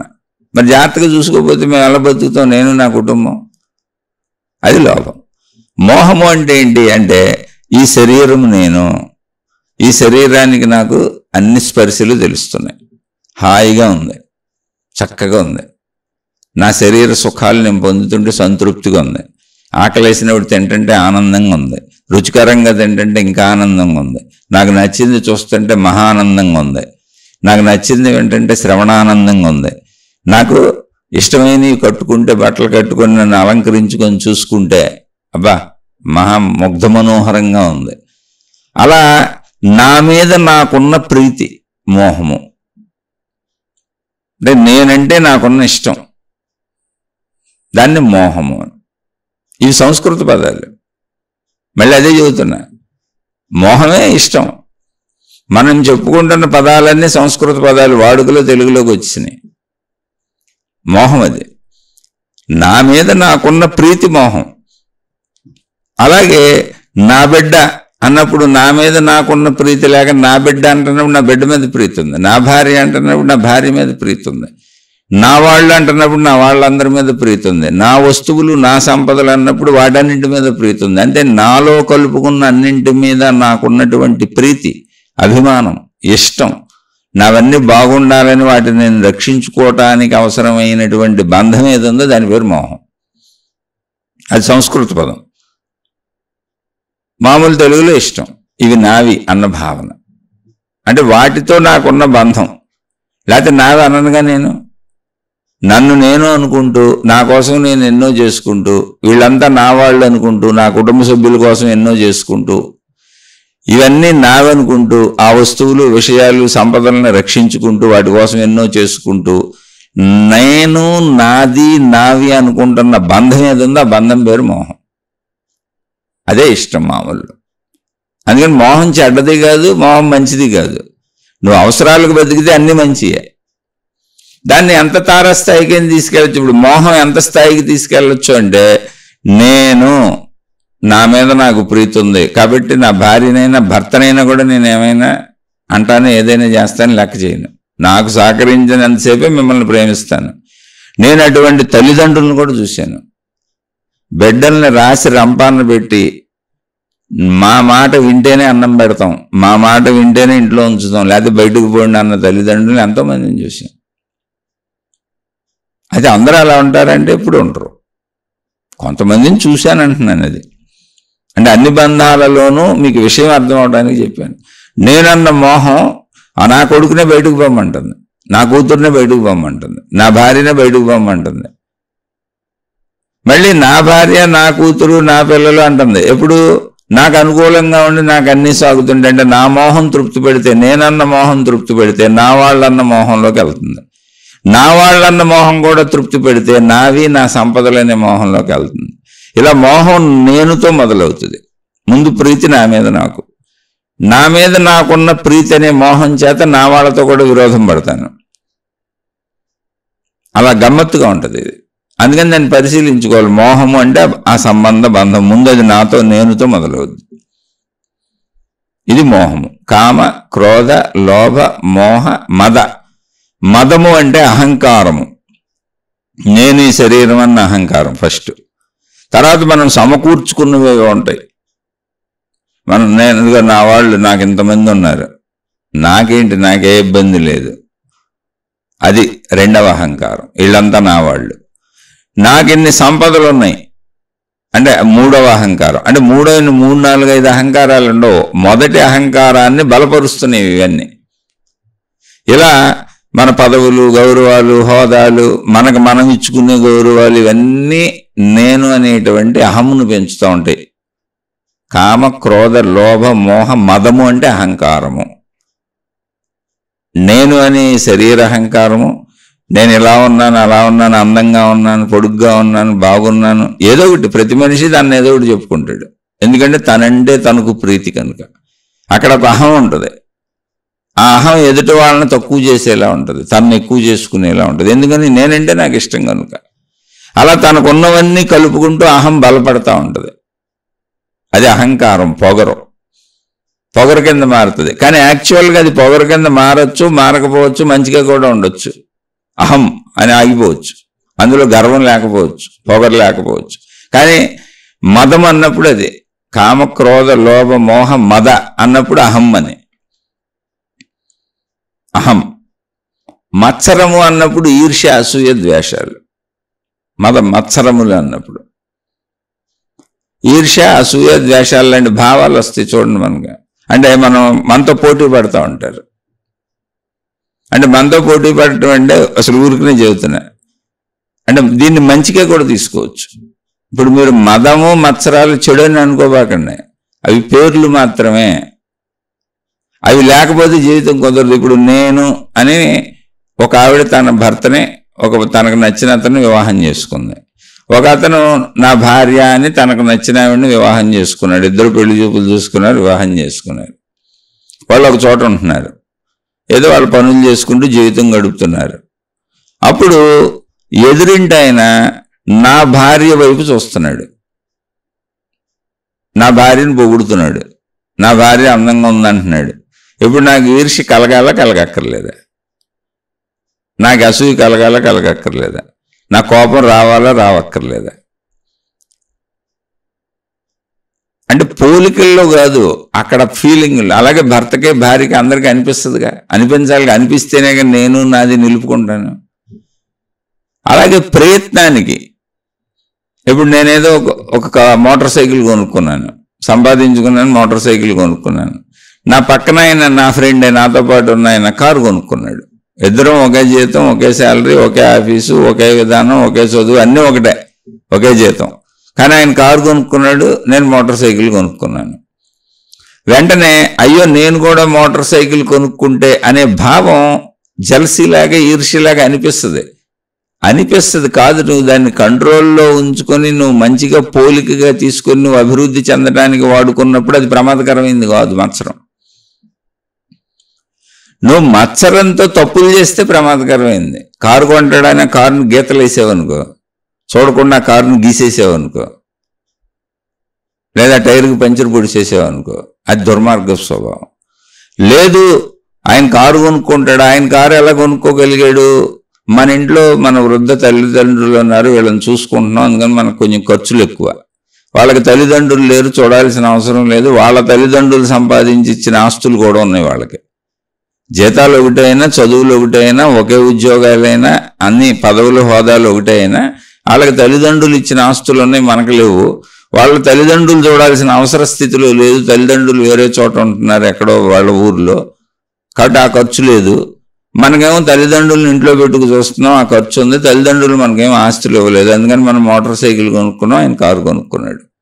కానీ భావన అనిపించవచ్చు, అయ్యో నా తోటి ఉద్యోగుడే, నేను కూడా కొనుక్కుంటే బాగానే ఉండేదే, మా ఫ్యామిలీని కూడా కారులో తిప్పేవాడిని కదా అనిపించవచ్చు. అది మత్సరమే. కానీ అది మంచిగా ఉంచుకుంటానికి మాత్రమే మత్సరం. సంస్కృత పదం అది. ఇది పోలిక. తెలుగులోకి వస్తే పోలిక చేత నువ్వు దుర్మార్గ పనులు చేస్తే మత్సరం చెడు అవుద్ది. మదమత్సరాలు చెడు ఎలా అవుతాయంటే నువ్వు చెడ్డ పనులు చేస్తే. నువ్వు చేయకపోతే శరీరపరంగా అవసరమే. ఎందుకని? సమాజంలో బతకాలంటే చూసి నేర్చుకోవాలి. అసలు ఇప్పుడు పోల్చుకోకుండా, పోలిక లేకుండా అసలు సమాజంలో బతకడమే కుదరదు. చూసి తెలుసుకోవటమే. పోల్చుకోవటం అంటే తరాజులో బేరీజు వేసుకోమని కాదు. ఇప్పుడు ఎవరైనా ఎదుగుదలలో, ఇప్పుడు ఒక చీర కట్టుకోవడం నేర్చుకోవాలనుకోండి, చిన్నపిల్లలకు రాదుగా, ఇంకోళ్ళని చూసి నేర్చుకోవాలి. నేర్చుకొని కట్టుకున్నాక మనకంటే బాగా చక్కగా నీట్గా కట్టుకుంటా, ఇబ్బంది లేకుండా సౌఖ్యంగా కట్టుకోవడం ఉన్నోళ్ళు ఉన్నారు, వాళ్ళని చూసి నేర్చుకుంటాం, వాళ్ళని అడిగి తెలుసుకుంటాం. కానీ ఫస్ట్ అనిపిస్తుంది వాళ్ళు బ్రహ్మాండంగా కట్టారు, చాలా అందంగా ఉన్నారు, చాలా బ్రహ్మాండంగా ఉన్నారు అని వాళ్ళతో పోల్చుకొని, నేను సరిగ్గా కట్టుకోలేకపోతున్నా, ఈ బట్టలు వేసుకోవటం నాకు సరిగ్గా రావట్లేదు ఏంటని తెలుసుకొని నేను కూడా అలా నేను బట్టలను చక్కగా కట్టుకోవటం పెద్ద విషయం ఏం కాదు. కానీ అది అందులోంచే పుడుతుంది. అయితే అది ఎదుట వాళ్ళకి హాని చేసేలాగానో, నేను పాడైపోయేలాగానో ఉండకూడదు. ఇందాక చెప్పింది అదే. కారు కొనుక్కున్నాడని ఆ కారు పంచర్లు వేసేసి, ఆ కారు గీతలు గీసేసి, జలసీతో కారును పాడు చేశాను అనుకో, దాన్ని శాడిజం అంటారు. అంటే మనిషిలో ఉన్నటువంటి ఒక దుర్మార్గ స్వభావం. అలా కాదు, ఆయన కారు కూడా నాకెందుకు, ఇప్పుడు ఇంట్లో కూర్చొని మదన పడిపోయి నేను మా ఆవిడ చర్చలు వేసేసుకొని మనము కారు కొనాలి, లేకపోతే మనకు ప్రెస్టేజ్ ఇష్యూ. ఇప్పుడు ఆయనైనా కారు కొనేది, అదే ఉద్యోగం, మనం కార్లు కొనుక్కోలేమా అని మన స్థితి గతి అర్థం చేసుకోకుండా, అయ్యో మనకు తల్లిదండ్రులు ఉన్నారు, వాళ్ళని చూడాలి కాబట్టి ఖర్చులు ఎక్కువ కాబట్టి మనం కొనుక్కోలేకపోయాం, వాళ్ళకి తల్లిదండ్రులు ఇచ్చిన ఆస్తులు ఉన్నాయి, వాళ్ళ తల్లిదండ్రులను చూడక్కర్లేదు, వాళ్ళు వేరే చోట ఉంటున్నారు, అందుకని కొనుక్కోగలిగారు, కాబట్టి మన శక్తిలో మనం బతుకుదాం అని నువ్వు అనుకున్నప్పుడు పోలిక వచ్చింది, మత్సరం వచ్చింది. ముందు మత్సరం వచ్చింది, కానీ దాన్ని బుద్ధి విచక్షణతో చెప్తుంది. చెప్పినప్పుడు నువ్వు తప్పు చేయకుండా, పొరపాటు చేయకుండా చక్కగా నీ దాంట్లో నువ్వు ఉంటే పర్వాలా. లేదు, ఇప్పుడు ఆ మత్సరం వచ్చింది కదా అని అప్పులు చేసి ఇన్స్టాల్మెంట్ల మీద కారు కొనుక్కొని, మళ్ళీ ఇన్స్టాల్మెంట్లు, ఈ అప్పులు తీర్చడానికి ఆఫీసులో తప్పులు చేసి, లంచాలు తీసుకొని, ఇంకోటి చేసి ఉన్న డబ్బులు పోగొట్టుకున్నావు అనుకో, ఉన్న జీతం పోగొట్టుకున్నావు అనుకో, ఉన్న ఉద్యోగం పోగొట్టుకున్నావు అనుకో, అప్పుడు నీకే హాని జరుగుద్ది. ఇవన్నీ అవసరాలే. ఇవన్నీ సంస్కృత పదాలు. కామ, క్రోధ, లోభ, మోహ, మద, మత్సరాలు. అలాగే నేననే అహంకారం, అది కూడా అవసరమే. అన్నీ అవసరమే. వాటిని ఎలా వినియోగిస్తున్నాము అనే దానికి బుద్ధి అనేది లోపల ఉంది. ముందు బుద్ధిని చంపేయకూడదు. ప్రతి చోట బుద్ధి చెప్పుద్ది దీన్ని వినియోగించేటప్పుడు. అందుకని వీటిని జయించాలి అని మహాత్ములు అన్నప్పుడు, జయించటం అంటే అర్థం ఏంటంటే నీ అదుపులో ఉంచుకోవడం. జయించటం అంటే ఏంటంటే, పూర్వం రాజ్యాలు ఉన్న కాలంలో రాజులు ఏం చేసేవాళ్ళు అంటే రాజ్య విస్తరణ చేసుకునేవాళ్ళు. పక్క రాజ్యాల మీద దండయాత్రలు చేసి రాజ్యాలు పెంచుకునేవాళ్ళు.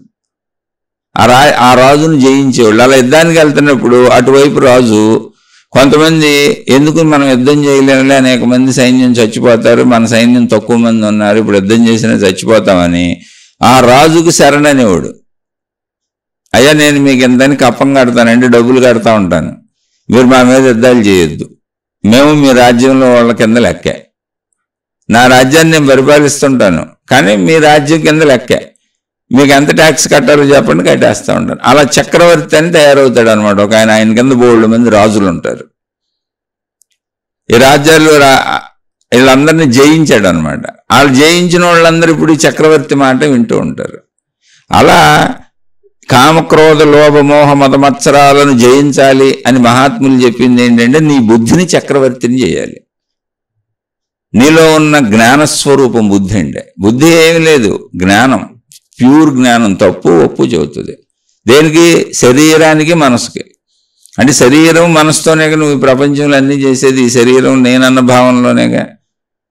జస్ట్ తప్పు ఒప్పు చెప్పుద్ది. చక్రవర్తి అది. దాన్ని నువ్వు చక్రవర్తిగా కూర్చోబెడితే, అసలు నువ్వు దాన్ని చంపేసి సమాధి చేసేస్తే ఇంక నీకు చెప్పేవాడు లేదు. అప్పుడు కామక్రోధ లోభ మోహ మద మత్సరాలదే రాజ్యం అయిపోద్ది. అప్పుడు అవి తారాస్థాయికి హయ్యెస్ట్కి వెళ్ళిపోతాయి. అందుకని జయించాలి అన్నప్పుడు అటు నిర్మూలించాలి కాదు, చక్రవర్తిగా బుద్ధిని పెట్టి వీటిని జయించి బుద్ధి ఆధీనంలో, చక్రవర్తి ఆధీనంలో ఇవన్నీ నడిచేలా చేయాలి. అప్పుడు అవి కరెక్ట్గా పనిచేస్తాయి, నీకోసం పనిచేస్తాయి. కామం అవసరమేగా. కామము సంస్కృత పదము. ఇష్టము, అవసరము, బ్రతకడానికి కావాలి అన్న భావన. మరి కావాలిగా, ఆహారం కావాలి, గాలి పీల్చాలి, నీరు కావాలి, సూర్యరశ్మి కావాలి, బతకడానికి ధనం కావాలి, నేను నా వాళ్ళు మేమందరం బతకడానికి కనీస అవసరాలకి ఖచ్చితంగా అన్నీ కావాలి. ఆ భావన పేరు కామం. ఇప్పుడు అక్కడ బుద్ధి లేదు, దాన్ని ఆ కామం అనే భావాన్ని జయించలేదంటే మనం దాన్ని అవసరాలకు ఉంచుకోలేదు, దాని ఇష్టం వచ్చినట్టు వెళ్ళిపోతుంది అది. ఇప్పుడు అది ఎంత దూరం వెళ్ళిపోద్ది అంటే ఎంతైనా నా కోరికలు తీరవంటది. శారీరక కోరికలు, వ్యభిచారాలు చేసేవాళ్ళు, తాగుబోతులు, తిరుగుబోతులు, జోదగాళ్ళు, పేకాట్లు, ధనపరమైనటువంటి అన్ని రకాల మోసాలు చేసేవాళ్ళు, వీళ్ళందరూ కామానికి లోబడిపోయిన వాళ్ళు. కామాతురాణం న భయం న లజ్జ అన్నారు సంస్కృతం. మళ్ళీ అది అంటే మనకి మొత్తం చెప్పాక పూర్వం ఎక్కడో సంస్కృత భాషే నడిచింది, కాలం మారిపోయింది. ఇప్పుడు బహుశా నేను అనుకోవటం వేల సంవత్సరాల వెనకాల ఇప్పుడు మనం చదువుకుంటున్నప్పుడు ఇంగ్లీషు, హిందీ అనేక భాషలు ఎలా ఉన్నాయో అలా చదువుకునే భాష సంస్కృత భాష అయి ఉంటుంది. చదువుకున్న వాళ్ళ భాష సంస్కృత భాష అయి ఉంటుంది. అందుకని తత్సంబంధిత భాషలు అన్నీ లిఖించబడినాయి, అన్ని చెప్పబడినాయి. కామాతురాణం న భయం న లజ్జ అంటే కామము అధికమైపోయి, కామము ఆతృతగా ఉన్నవాడికి. కామము అదుపుగా ఉండటం అంటే ఏంటి? నాకు అవసరం అన్నం తింటాను, చక్కగా తింటాను, మా ఇంట్లో ఏదో ఉండారో వేసుకొని తినేస్తాను, హాయిగా తింటాను. ఏమి తింటున్నాను అన్నది అసలు నాకు విషయం కాదు. ఆకలికి నాకు ఏమున్నదో అది తినేస్తున్నాను, అంతే సింపుల్. ఏం కట్టుకుంటున్నాను అన్నది విషయం కాదు. ఏదైనా కట్టుకుంటాను, హాయిగా ఉంటాను. ఎలా ఉంటున్నాను, ఎక్కడ ఉంటున్నాను, దేని మీద పడుకుంటున్నాను, ఎంత ఇల్లు ఉంది, ఎంత ఇంద్రభవనం ఉన్నది విషయం కాదు. నా దాతలో నాకు ఏదో ఉంది, ఎండపడదు, వాన పడదు, హాయిగా ఉన్నాను, తలుపులు వేసుకోవచ్చు, తాళాలు వేసుకోవచ్చు, సుఖంగా ఉంటాను. ఇది కామాతురాణం కాదు, కామ ఆతృత ఉన్న వాళ్ళు కాదు వీళ్ళు, అవసరాలను తీర్చుకుంటున్న వాళ్ళు. కాబట్టి ఇది ఈ కామం తప్పు కాదు, ఈ కావాలనే భావన తప్పు కాదు. ఇది బ్రతకడానికి కావాలనే భావనే ఆధారం, కామమే ఆధారం. అలాగే స్త్రీ పురుష శారీరక సంబంధాలు నా భార్యతో తీర్చుకుంటున్నా, నా భర్తతో తీర్చుకుంటున్నా, అసలు తప్పు కాదు. దానివల్లనే సృష్టి అసలు ముందుకెళ్ళిపోతూ ఉంటుంది. దాన్ని సృష్టి యజ్ఞము అని అన్నారు. మహాత్ములు అద్భుతంగా చెప్పారు. స్త్రీ పురుషులు ధర్మంగా జీవితం గడిపి శారీరక కోరికలు తీర్చుకోవటాన్ని సృష్టి యజ్ఞం అన్నారు. ఒక పవిత్రమైన అద్భుతమైన దైవీకార్యంగా చెప్పారు, యజ్ఞం అని పేరు పెట్టి. ఎందుకని? సృష్టి ముందుకు నడిచేది అలాగే, సృష్టి చేసిన ఏర్పడ్డది. అందుకని నువ్వు అవసరాలకు బతికినప్పుడు కామం తప్పు కాదు. కామానికి అంటే ఈ కామక్రోధ లోభ మోహ మద మత్సరాలకి బుద్ధిని చక్రవర్తిని చేసి వీటిని కింద సామంతరాజులుగా ఉంచకపోతే జయించటం అంటేది. అప్పుడు అవి రాజులై కూర్చుంటాయి. అవి రాజులై కూర్చొని నిన్ను ఈడ్చుకుపోతూ ఉంటాయి, నువ్వు తప్పులు చేస్తూ ఉంటావు. అలా ఇప్పుడు క్రోధం కూడా అవసరమే. నా ప్రయత్నంలో ఎవరు అడ్డం వచ్చారు, నేను ధర్మ ప్రయత్నం చేసుకుంటున్నా, వాళ్ళు అధర్మ పరులు, నేను క్రోధంతో వాళ్ళని కోపగించుకొని వాళ్ళని తప్పించుకొని నా ప్రయత్నం నేను చేసుకోవాలిగా. క్రోధం అవసరమైన చర్య. ఎందుకంటే ప్రపంచంలో అనేక రకాల అధర్మ పరులు ఉంటారు. మనం ఎలా బతుకుతాం క్రోధం లేకపోతే? నా ధర్మ ప్రవర్తనకి క్రోధం అవసరం, ఎందుకంటే అధర్మాన్ని అడ్డగించాలి నేను. అలాగే ఇప్పుడు పూర్వం నుంచి ఇలా నడిచింది. ఇప్పుడు మన ఇంట్లో మళ్ళీ ఇంటికి వచ్చామనుకోండి, మన కుటుంబం వచ్చామనుకోండి, భార్యో భర్తో పిల్లలో ఇంట్లో వాళ్ళు మనం మంచి చెబుతున్నా వింటలేదు అనుకోండి, కొంచెం కోపగించుకొని గట్టిగా అరిసి కేకలేసి చెప్పాలి. క్రోధం అవసరమే. అంటే ధర్మ నిర్వహణకి క్రోధం అవసరం అవుతుంది, బ్రతకడానికి క్రోధం అవసరం అవుతుంది, ధర్మంగా బతకడానికి మంచిగా బతకడానికి కూడా క్రోధం అవసరం ఉంటుంది. ఎందుకంటే తెలియని ధనంతో, కావాలని కాకపోయినా కుటుంబ సభ్యులు తెలియని ధనంతో ప్రవర్తించే తీరుకి క్రోధం అవసరం అవుతుంది. బయట వాళ్ళ అధర్మ పరులను ఎదుర్కోవడానికి క్రోధం అవసరం అవుతుంది. ఇప్పుడు రామచంద్రుడు క్రోధంతోనే రాక్షసుల్ని చంపాడు, కానీ రాక్షసుల్ని చంపాలన్న కోరిక ఆయనకి లేదు. ధర్మ సంరక్షణార్థం తాను రాజును గనుక. ఇప్పుడు వాళ్ళు అడిగాడు, శ్రీరామచంద్రుడు చంపినప్పుడు వాళ్ళు అడిగాడు, అయ్యా చెట్టు చాటు నుంచి కొట్టడం ధర్మమా అని. అసలు మీకు నాకు విరోధమే లేదు కదా, నన్ను ఎందుకు కొట్టారని కూడా అడిగాడు. అంటే అప్పుడు చెప్పాడు ఆయన, నేను రాజకుమారుడను, క్షత్రియుడను, ఎక్కడైనా ధర్మరక్షణ చేయటం అనేది నా కర్తవ్యం. నువ్వు అధర్మంగా వెళ్తున్నావు, నీ తమ్ముడిని ఇబ్బంది పెడుతున్నావు, సుగ్రీవుడిని, అందుకని ధర్మరక్షణార్థం నేను చంపాను. Number 1 point. అంటే ఆ రోజు ధర్మాలు అవి రాజులకు, ఇప్పుడు మనం చేయకూడదు, ధర్మాలు మారినాయి. మళ్ళీ దేశకాల పరిస్థితుల ధర్మాలను అనుసరించాలి. 2, వానరుడుగా నువ్వు జంతువువి, నువ్వు మనిషివి కాదు. కాబట్టి జంతువులను ఎప్పుడు వేటగాడు పక్క నుంచే కొడతాడు. మీరు చూసుకోండి, ఇల్లు కావాలండి, చెట్ల చాటి నుంచే కొడతారు వాటిని, జంతువుల్ని. కాబట్టి అది తప్పు కాదు, ధర్మ నిర్వహణ అలా ఉంటుంది. అలాగే రావణాసురుణ్ణి చంపడానికి రావణాసురుడిని చంపడానికి వెళ్ళినప్పుడు అనే పదం తప్పు, చంపడానికి కాదు. రావణాసురుడి దగ్గరికి వెళ్ళినప్పుడు అంటే సీతమ్మ తల్లిని తెచ్చుకోవడానికి వెళ్ళాడు ఆయన, రావణాసురుడిని చంపడానికి వెళ్ళా. కానీ నువ్వు యుద్ధం చేస్తే తప్ప నేను ఇవ్వనంటున్నాడు ఆయన. అందుకని యుద్ధం చేయాల్సి వచ్చింది. యుద్ధంలో మరి అనేక మంది చచ్చిపోయారు. అక్కడ రాముడు చాలాసార్లు రావణాసురుడు కబురు చేశాడు, అసలు యుద్ధం మొదలు పెట్టకముందే కబురు చేశాడు. అయ్యా నేను లంకలోకి వచ్చేసాను, సముద్రం దాటేశాను, రాలేని అనుకోని ఉంటావు నువ్వు, నేను దాటి వచ్చేసాను, ఇదిగో మా వానర సైన్యం బోల్డ్ ఉంది ఇక్కడ, ఎందుకు యుద్ధం అనవసరంగా బోల్డ్ మంది నీ వైపు చనిపోతారు, నా వైపు చనిపోతారు. తన భార్యను రక్షించుకోవడం పురుష ధర్మం, అందులో రాజుగా నాకు ఇంకా ఎక్కువ ధర్మం. కనుక నా భార్యను రక్షించుకోవడానికి వచ్చాను తప్ప నిన్ను నేను శిక్షించడానికి రాలా. అందుకని నా భార్యను నాకు అప్పచెబితే నిన్ను నీ రాజ్యాన్ని నీకు వదిలిపెట్టేసి వెనక్కి వెళ్ళిపోతాను, ఎంత శ్రమపడి బ్రిడ్జిలు నిర్మించుకొచ్చినా కూడా నేను యుద్ధం చేయని వెనక్కి వెళ్ళిపోతానని కబురు చేశారు ఆయన. యుద్ధం పూర్తయ్యే లోపల ఆ కబురు 10-15 సార్లు చేశారు ఆయన. వాడు ఒప్పుకోట్ల, ఒక్కొక్కళ్ళు చచ్చిపోతున్నారు, వాడి తరపుళ్ళు పెద్ద పెద్దోళ్ళు అందరూ, మొత్తం అందరూ చచ్చిపోయి వాడు మిగిలాడు. అప్పుడు కూడా చెప్పారు రామచంద్రుడు, అయ్యా నేను యుద్ధం తప్పనిసరిగా చేస్తున్నాను, నిన్ను చంపాలని నాకు లేదు, యుద్ధం చేయాలని నాకు లేదు, ఇప్పటికైనా మీ వాళ్ళందరూ చనిపోయారు కదా, నీకు కనువిప్పు కలిగి నా భార్యను నాకు అప్పగిస్తే నీ రాజ్యం నీకు వదిలిపెట్టి వెళ్ళిపోతాను, నిన్నేమి చేయను, నేను వెళ్ళిపోతాను ఆ దారిని. భార్య కోసం ధర్మరక్షణార్థం వచ్చాను తప్ప, అంటే భార్యను రక్షించుకోవడం భర్త కర్తవ్యం, అందుకు వచ్చాను తప్ప నేను చంపడానికి కాదని అప్పుడు కూడా చెప్పారు. లేదు నేను యుద్ధం చేయాల్సిందే అన్నాడు వాడు. అలా అని చచ్చాడు పాపం. అది క్రోధం, ధర్మరక్షణార్థం క్రోధం అవసరం అంటే అర్థం అవడం కోసం చెప్పాను. మన జీవితంలో కూడా వస్తాయి.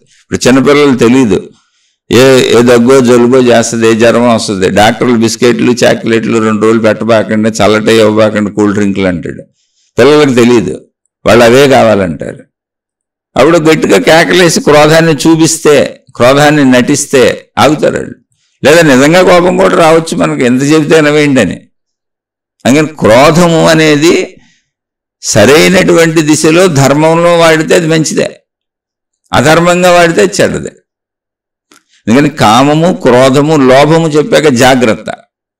ఇప్పుడు ఈ జాగ్రత్తలో లోభం అంటే ఎలా అలవాటు అయిపోయిందంటే మనుషులకి సహజంగా లోభి అంటే తను తినడో ఎవరిని తిననివ్వడో అనే సామెతలాగా ఉంది అది.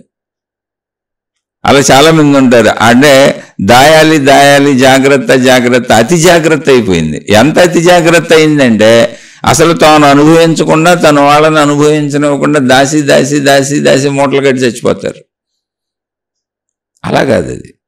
అందుకని లోభము కావాలి, జాగ్రత్త పరుచుకోవాలనే భావన మంచిదే, దాన్ని ఎడు తీసుకెళ్తావు నువ్వు అనే దాంట్లోంచి ఆలోచన ఉంది. అందుకనే బుద్ధిని చక్రవర్తిని చేసి జయించాలి అన్నప్పుడు అది వీటినన్నింటినీ అదుపులో ఉంచుకోవాలి, లేకపోతే అవన్నీ నిన్ను ఈడ్చుకెళ్ళిపోతాయి. అవే రాజులు రారాజులు చక్రవర్తులు అయిపోయి నీ మనసుని నీ శరీరాన్ని ఈడ్చుకెళ్ళిపోతాయి. ఎందుకని నువ్వు బుద్ధిని చంపేసావు కనుక, చంపేసిన బుద్ధిని పాతేసావు కనుక, ఆ బుద్ధి పనిచేయట్లేదు కనుక. బుద్ధిని రాజుని చేయి. బుద్ధిని రాజుని చేయడం అంటే జ్ఞానాన్ని రాజుని చేయడం, అదే ఆధ్యాత్మికత, అదే విచక్షణ జ్ఞానం, అదే రోజు జ్ఞానం వినటం, జ్ఞానాన్ని మనలో మనం చూసుకోవటం, జ్ఞానవంతంగా జీవిస్తున్నానా లేదా అని పరిశీలించుకోవటం, నన్ను నేను గమనించుకోవటం, నన్ను నేను తెలుసుకోవటం, నన్ను నేను అర్థం చేసుకోవటం, నాలో దుర్గుణాలు నేను తెలుసుకోవటం, నాలో దుర్గుణాలు పోగొట్టుకోవటమే ఈ కామ క్రోధ లోభ మోహ మద మత్సరాలన్నింటినీ జయించి అదుపులో పెట్టుకోవటం, బుద్ధి అదుపులోకి తెస్తాం. అప్పుడు ఇవన్నీ శృతి మించకుండా అవసరాలకు పనిచేస్తాయి. అవసరాలకు పని చేయకపోతే అసలు ఎలా బతుకుతావు శరీరంతో? నువ్వు బతకాలంటే కావాలి, కామభావన లేకపోతే బతకలేవు, కావాలి అన్న భావన లేకపోతే నువ్వు సంపాదించలేవు, నువ్వు తినవు, నువ్వు తాగవు, ఎట బతుకుతో చచ్చిపోతాం మనం. క్రోధభావన లేకపోతే అడ్డగించలేవు, అప్పుడు నీకు కనబడినోడు అలా పట్టుకుపోయి లాక్కుపోతా ఉంటాడు నీది. నువ్వు ఎంత ప్రయత్నించినా ఇంకా నువ్వు బతకడానికే ఆధారం ఉండదు, అందరూ మోసగిస్తూ ఉంటారు నేను. కనీసం నీ ఇల్లు నీ కుటుంబం చక్కగా పెట్టుకొని నీ రక్షణ నువ్వు పెట్టుకోవాలన్నా నీలో కొంత క్రోధభావన ఉండాలి. ఇవన్నీ అవసరమే. లోభం, జాగ్రత్త అనే లోభం ఉండాలి. అయితే ఆ లోభం ఎంత అంటే మళ్ళీ మనం తినాలిగా, మనం ఖర్చు పెట్టుకోవాలిగా. అలా అని శృతి మించిపోయి ఎన్ని 100 కోట్లు సంపాదించినా, 1000 కోట్లు సంపాదించినా, ఎంత సంపాదించినా నాకు ఇంకా తీరటం లేదు, ఇంకా కావాలి, ఇంకా కావాలి, ఇంకా కావాలనే భావన కూడా లోభమే. కొందరు బాగా ఖర్చులు పెడతారు, వాళ్ళ వరకు ఇష్టారాజ్యంగా ఖర్చులు పెట్టేసుకుంటారు. కానీ ఎంత ఖర్చులు పెట్టి ఎన్ని అనుభవించి ఎంత పొందుతున్నా సరిపోదు, ఇంకా కావాలి, ఇంకా కావాలి, ఇంకా కావాలి. ఇది కూడా లోభమే, ఇది కూడా కామమే. లోభం 2 స్థితులు. అసలు నేను కూడా తినకుండా నా వాళ్ళని కూడా తినకుండా దాచేస్తాను ఒక స్థితి. ఎంత తిన్నా ఎంత అనుభవించినా నాకు సరిపోదు, ప్రపంచం అంతా పోగేసుకుని నా ఇంట్లో దాచేసుకుంటాను 2వ స్థితి. అదుపు చేయకపోతే అలా వెళ్తుంది. అదుపుకి ఏంటి ఆధారం? జ్ఞానం ఒకటే. జ్ఞానాన్ని తెలుసుకునేది ఏంటి? మనలో బుద్ధి ఒకటే.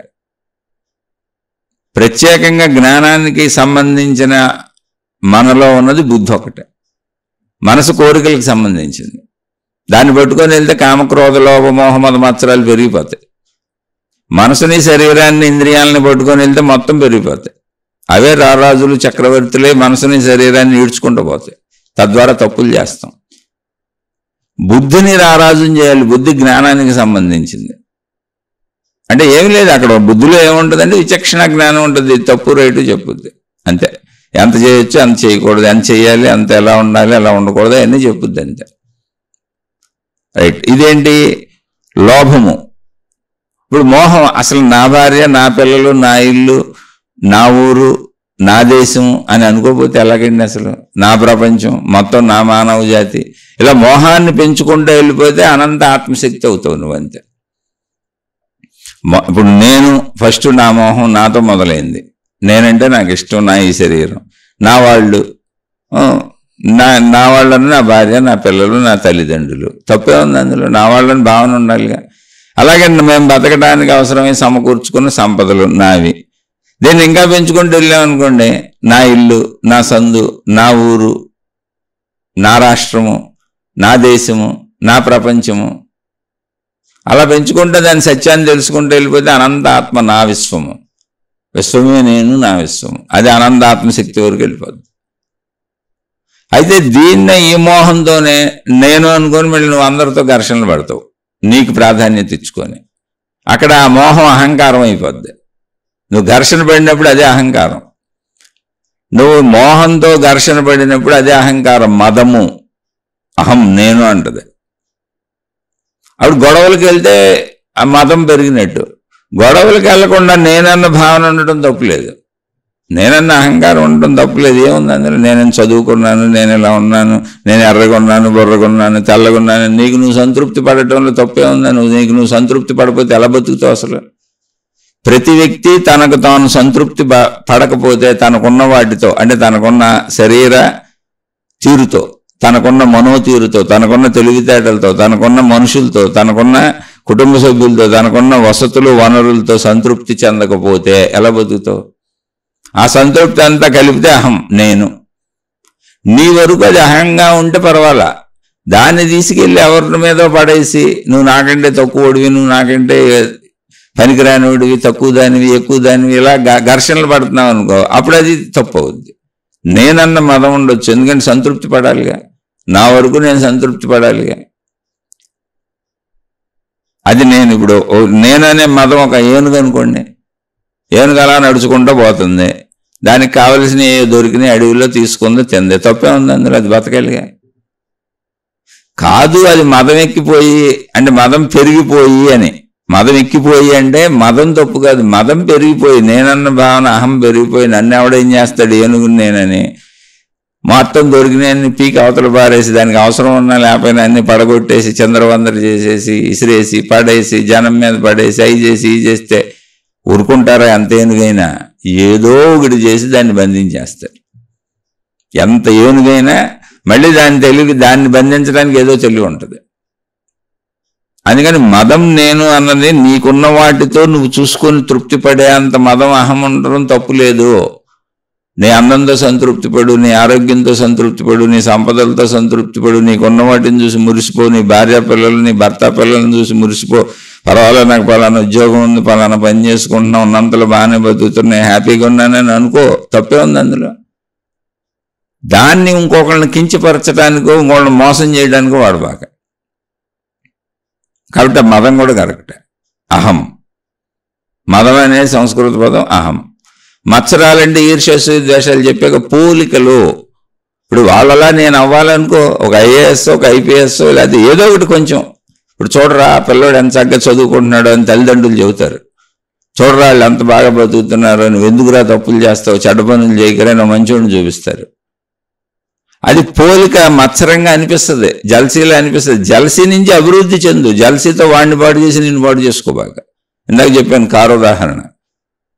వాళ్ళ కారును పాడు చేసే కంటే, లేదా నువ్వు అప్పులు సొప్పులు చేసి నువ్వు కొత్త కారు కొనుక్కొని నేను తప్పులు చేసే కంటే, వాళ్ళ పరిస్థితులు అర్థం చేసుకొని నీ పరిస్థితులు అర్థం చేసుకొని మత్సరం వచ్చింది. అయ్యో వాళ్ళ కారు ఉంది, నాకు కారు లేదనే మత్సరం అయితే వచ్చింది, ఈర్ష్య వచ్చింది, జలసీ వచ్చింది, ఓ పోలిక కలిగింది, అందులో కించిత్ అనిపించింది. అలా అనిపిస్తే ఏం చేస్తావు?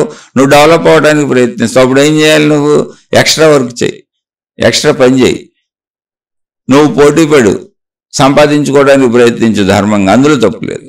లేదా బాగా చదువుకోవడానికి ప్రయత్నించు ఆ పోటీతో, ఆ మత్సరంతో, ఆ జలసీతో. నిన్ను నువ్వు అభివృద్ధి పరుచుకోవడానికి ధర్మ మార్గంలో ప్రయత్నించు. అంతే తప్ప పక్కోడిని పడేయటానికి, నిన్ను నువ్వు నాశనం చేసుకోవడానికి తప్పుడు మార్గాల్లోకి వెళ్తే తప్పది. అలా కాకుండా నీకు వచ్చిన జలసీతో, అసూయతో, ఈర్ష్యతో నేను కూడా వాళ్ళంతటా వాడిని అవ్వాలి అని నువ్వు కృషి చేసి అవటం తప్పేం లేదు.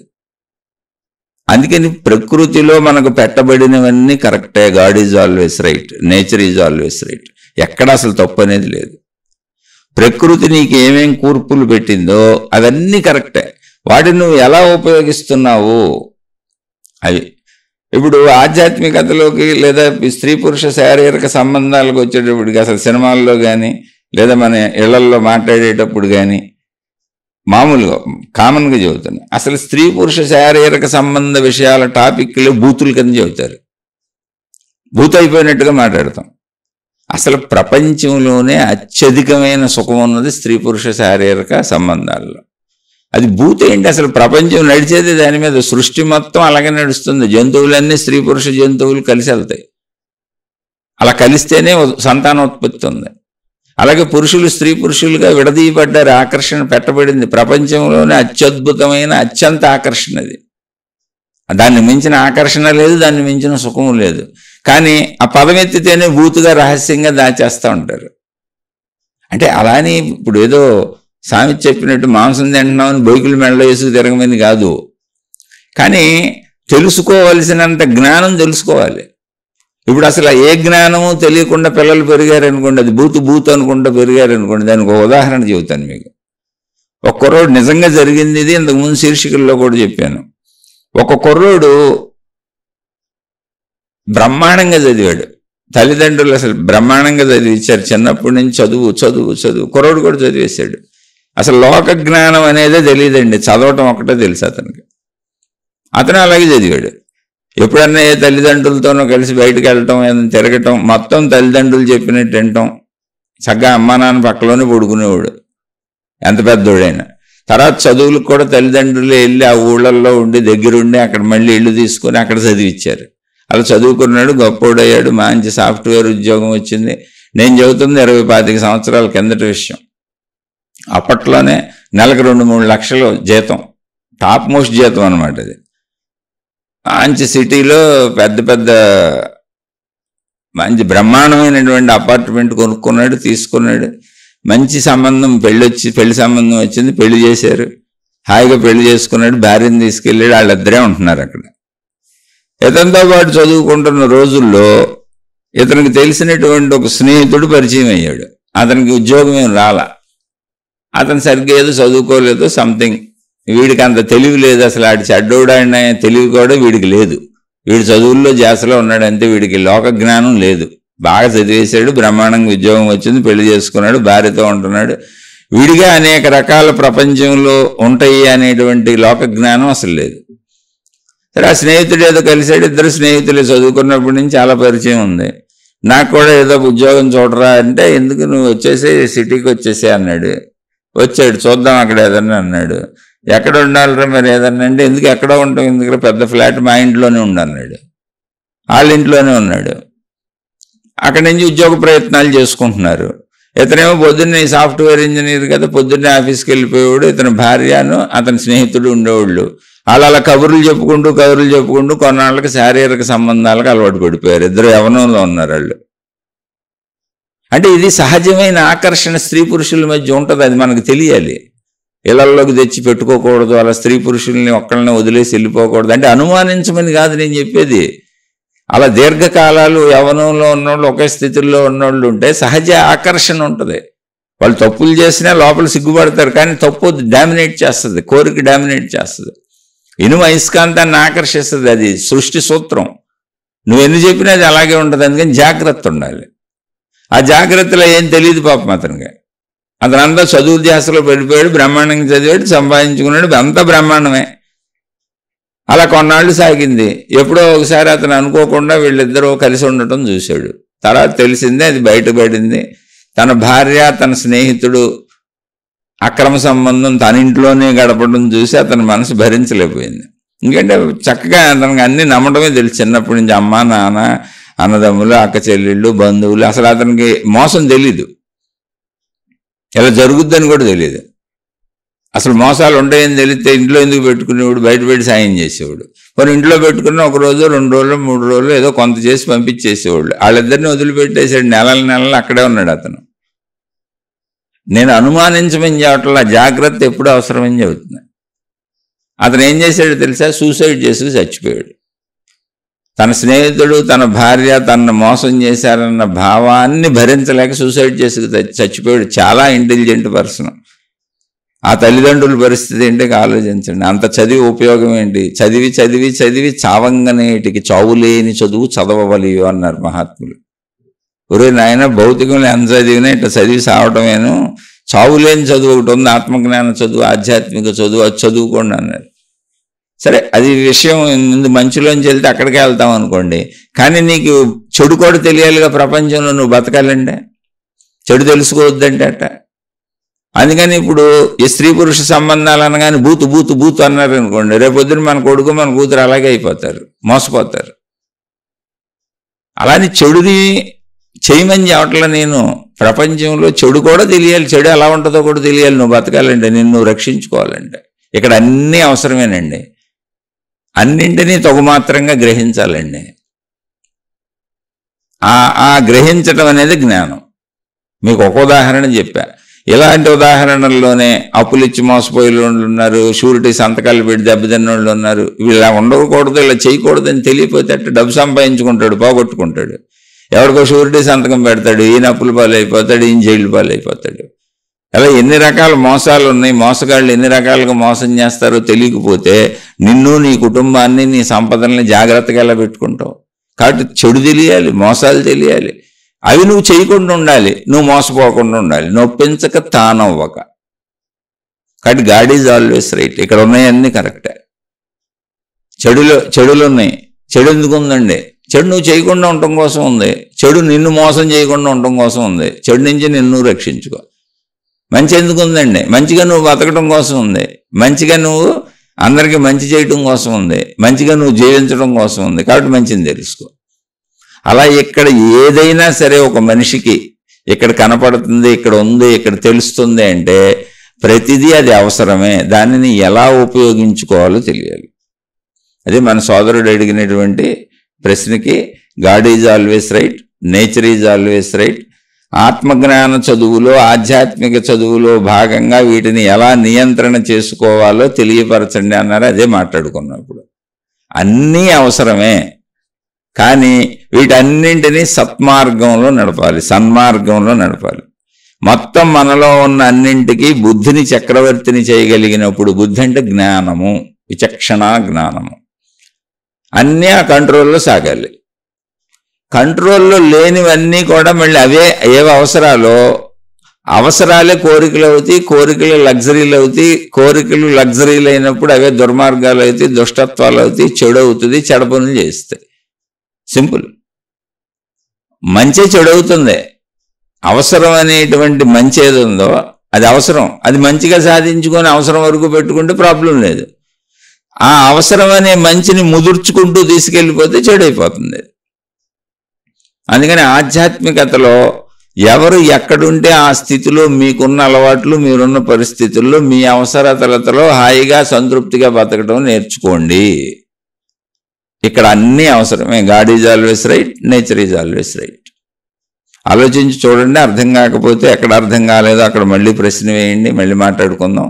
ఒకవేళ అర్థమైతే ఆచరించి హాయిగా ఆనందంగా బతకండి. ఇది చెడు, ఇది మంచి, ఇదెందుకు ఉంది, అదెందుకుంది, ఇలాంటి ప్రశ్నలు వేసుకోబాకండి. ఇలా ఎందుకు జరుగుతుంది, అలా ఎందుకు జరుగుతుంది అని మంచి చెడుని తర్కించుకొని బుర్రలు పాడు చేసుకోబాకండి. ప్రపంచంలో ఏది ఎలా జరగాలో అది అలాగే జరుగుతుంది. నేచర్ అనేది, విశ్వశక్తి అనేది, ప్రకృతి శక్తి అనేది, దైవశక్తి అనేది ఏదైనా కానీ దానికి అన్నీ తెలుసు. దానిని మించిన వాళ్ళం మనం కాదు. జడ్జిమెంట్లు ఇవ్వక్కర్లేదు. ఇక్కడ ఒకవేళ చెడు ఉంది కదా అని మీరంటే అది ఎటువంటి చెడైనా చేయకూడదని చెప్పడానికి ఉంది, జరగనే ఉండే. మీకెందుకు గొడవ, మీరు చేయబాకండి. ఇక్కడ మంచి ఉంది కదా అంటే ఎటువంటి మంచి అయినా చేయమని చెప్పడానికి ఉంది, మీరు ఆ మంచిని చేయండి. మిగిలింది సృష్టి శక్తి, విశ్వశక్తి, ప్రకృతి శక్తి, దైవశక్తి, మీరు ఏమని పిలుస్తారో అది చూసుకుంటుంది, దాని పని అది చేసుకుంటుంది. నేచర్కి మొత్తం తెలుసు. Nature is always right, God is always right. శుభమస్తు. మీకు, మీ కుటుంబ సభ్యులకు మేలు చేకూరుగాక. మరలా మరొక కొత్త శీర్షికతో కలుసుకుందాం.